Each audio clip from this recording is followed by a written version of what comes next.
ஹிந்து ஒரு அழகான அனாதை பெண். ஆனால் அவளின் உண்மையான அழகு அவளின் மன உறுதியும் புத்திசாலித்தனமும் தான். ஒரு சிறிய அனாதை இல்லத்தில் வளர்ந்த அவள் மங்கலான விளக்கின் கீழ் இரவுகள் முழுவதும் படித்து தனது வாழ்க்கையை மாற்ற வேண்டும் என்று கனவு கண்டாள். கடின உழைப்பின் பலனாக பள்ளியில் முதல் மதிப்பெண்கள் பெற்று ஒரு உயர்நிலை மருத்துவக் கல்லூரியில் ஸ்காலர்ஷிப் மூலம் சேரும் வாய்ப்பை பெற்றாள்.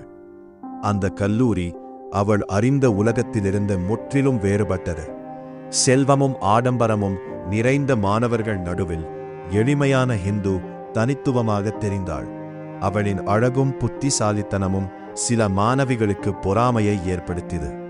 அவர்கள் அவளை இகழ்ந்து பேசினார்கள், அவளின் உடையை கேலி செய்தார்கள், சில நேரங்களில் தனிமைப்படுத்தியும் விட்டார்கள்.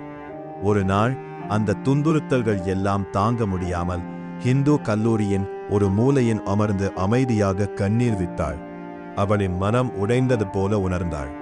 அந்த நேரத்தில் அதே வகுப்பில் படிக்கும் 2 செல்வந்த சகோதரர்கள் ராம் மற்றும் அர்ஜுன் அதை கவனித்தார்கள்.